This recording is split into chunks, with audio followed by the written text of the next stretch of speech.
Bonjour à vous. Apprendre à vivre sans angoisse. Je crois que l'angoisse est une émotion vraiment désagréable et parfois destructrice de notre santé et de notre psychologie. Alors bien sûr, l'angoisse est un dérivé de la peur. La peur est une émotion souvent soudaine, puissante face à un risque, face à un danger. Elle dure peu longtemps et elle va se réduire quand ce qui nous fait peur disparaît ou s'éloigne. Par contre, l'angoisse est une émotion qui reste là, présente, qui est moins forte que la peur, mais qui est tout le temps là. Quels que soient les jours qui passent, les années, en tout cas nous avons cette angoisse plus ou moins fortement, bien sûr, en fonction de l'histoire de chacun, mais l'angoisse est présente. La personne qui est angoissée ne se fait pas confiance, ne fait pas confiance à son jugement. Elle ne fait pas confiance aux autres et elle ne fait pas confiance à la vie.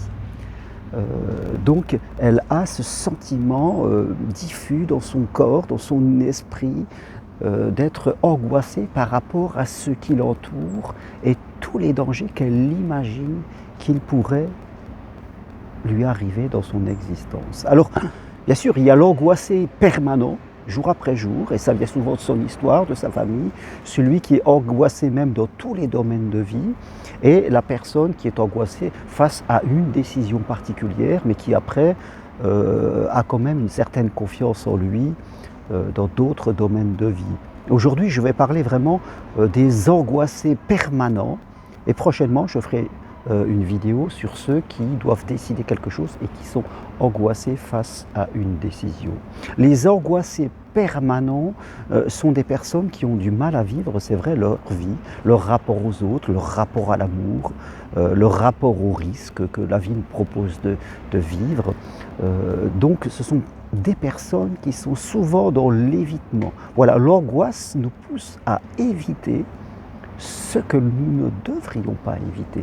Et le mécanisme est que plus nous allons éviter, plus nous allons nourrir l'angoisse, comme si nous avions un arrosoir et que chaque jour, parce qu'on évite ce qui nous angoisse, eh bien, nous le renforçons, nous l'arrosons, nous lui permettons de prendre possession de nous-mêmes totalement.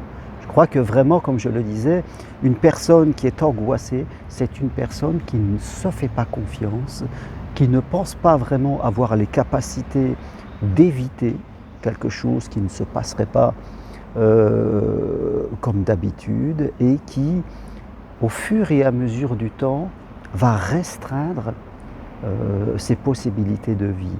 C'est un peu ça l'angoisse, ça nous pousse à réduire notre carte du monde, à réduire ce que l'on pourrait faire dans la vie. Il y a des gens qui évitent d'aller dans la vie sentimentale, qui restent dans des emplois qu'ils n'aiment pas du tout, mais par angoisse d'aller sur autre chose, qui évitent d'être mis en avant, de faire une conférence, qui évite les lieux où il y a beaucoup de monde, les anniversaires, les soirées, parce qu'ils sont angoissés du regard de l'autre. L'angoissé ne se fait pas confiance, mais il ne fait pas confiance en l'autre, parce qu'il pense toujours que l'autre va le juger, l'autre va le critiquer, donc il va éviter aussi toutes les situations où il pourrait être confronté à l'autre. Donc, il va falloir vraiment sortir de tout cela pour mieux vivre, pour vivre une vie plus sereine, plus tranquille, sinon c'est vraiment la galère, non seulement pour notre esprit, pour notre état émotionnel, mais au fur et à mesure de temps, quasiment pour notre santé, parce que l'angoisse crée vraiment un trouble dans notre corps. Alors, quelles sont les pistes pour progresser et vivre sans angoisse? Déjà, se fixer un bon objectif. On ne se fixe pas, même si j'ai appelé cette vidéo « Vivre sans angoisse », ce n'est pas un bon objectif parce que notre inconscient, c'est-à-dire notre mémoire, ne fait pas la différence entre le négatif et le positif. Chaque fois que je vais utiliser le mot « angoisse », eh bien, ça va, comme une note de musique, créer une émotion à l'intérieur de moi. Donc, mon objectif, c'est progresser dans ma confiance, progresser dans ma sérénité, et dans ma confiance en moi-même et dans la vie. Voilà l'objectif, toujours énoncer avec des mots positifs. L'angoissé a souvent un vocabulaire très négatif et il ne perçoit pas que son vocabulaire, les mots qu'il emploie, ne font que renforcer son angoisse. Donc, se fixer un objectif positif tel que je progresse dans ma sérénité et ma confiance, faire attention à son vocabulaire et écrire sur un papier une liste de mots positifs, détachement, détente, sérénité, paix, confiance, cette liste de mots qu'on va lire tous les jours, qu'on va apprendre et qui vont au fur et à mesure remplacer les mots d'angoisse, de peur, d'évitement, de doute. Il va falloir vraiment qu'on travaille notre subconscient pour modifier progressivement notre vocabulaire. Troisième point que vous pouvez travailler, eh bien, arrêtez d'éviter, c'est-à-dire vous fixez des petits challenges. Si par exemple, ne pas se fixer de gros challenges, mais si vous avez peur du regard de l'autre et que d'habitude vous évitiez les soirées où il y avait beaucoup de monde, peut-être que vous allez pouvoir commencer à aller dans des soirées, dans des réunions où il y aura déjà un peu de personnes. Vous sentirez peut-être une partie de vous qui a peur, mais là il faudra ne pas l'écouter parce que ça sera une rééducation pour elle et vous verrez qu'elle va apprendre à se désensibiliser. Donc, arrêtez d'éviter et vous fixez des petits challenges que vous allez agrandir au fur et à mesure pour reprendre du terrain. Voyez l'angoisse comme quelque chose qui a pris du terrain dans votre cerveau, mais vous allez tout doucement regagner du terrain, vous verrez. Et si on le fait patiemment, tranquillement, eh bien, on arrive assez rapidement à des résultats très satisfaisants.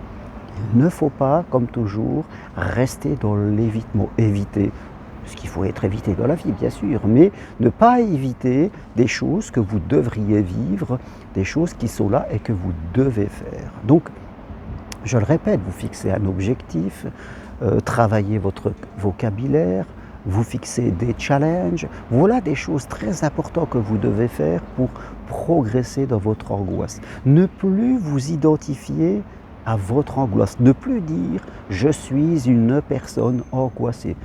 Chaque fois que vous allez dire ça, vous allez confirmer, ça va faire de vous comme votre identité. Non, vous allez dire je suis une personne qui progresse vers sa confiance et sa sérénité.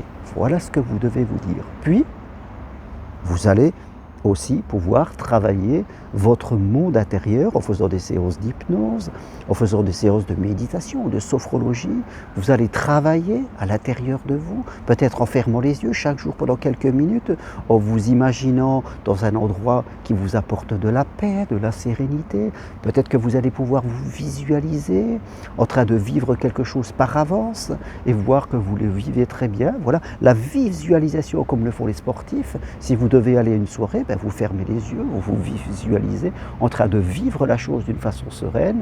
Ça vous fera une préparation mentale à la confiance et vous verrez que au fur et à mesure, vous allez progresser dans ce domaine. Donc voilà les quelques pistes que je vous donne qui peuvent et qui doivent vous faire progresser si vous ne vous identifiez plus à cette angoisse et si vous décidiez volontairement de progresser vers le développement de votre sérénité et de votre confiance. C'est possible pour toute personne si on se fixe cet objectif et qu'on se laisse le temps de le réaliser. Vous verrez qu'au bout de quelques semaines, quelques mois, on va mieux et on a repris de la liberté parce que là, quand on est un angoissé de chaque jour, nous sommes prisonniers de cette émotion. Donc, fixez-vous ce challenge, c'est vraiment quelque chose qu'il faut voir avec plaisir et vous verrez, c'est très très bien. Si vous voulez aller plus loin et parler de votre cas personnel, eh bien, prenez rendez-vous avec moi. C'est possible à distance de chez vous par Skype, WhatsApp, téléphone et on pourra se faire une séance d'hypnose ou de méditation. Je me ferai un plaisir de vous accompagner à ou plusieurs rendez-vous si vous avez besoin qu'on discute de votre cas personnel. Sinon, l'idéal, venez marcher sur le chemin de Compostelle, c'est vraiment l'endroit idéal pour trouver toutes les réponses et la paix intérieure sur ce chemin connecté à la nature qui va nous transformer en profondeur. Demandez-moi, il y a déjà 3 prochaines dates qui sont prévues pour 2023, des marches faciles adaptées à tous, 10 personnes à chaque fois. Vous verrez que vous pouvez facilement venir. Voilà ce que je voulais partager avec vous aujourd'hui. Si vous aimez cette vidéo, appuyez sur j'aime et je vous dis à très bientôt pour autre chose. N'hésitez pas à m'écrire. Et vraiment, engagez-vous dans votre évolution, soyez acteur de votre vie, comme j'ai dit toujours, et non pas spectateur de vos problèmes. Merci, à bientôt, au revoir.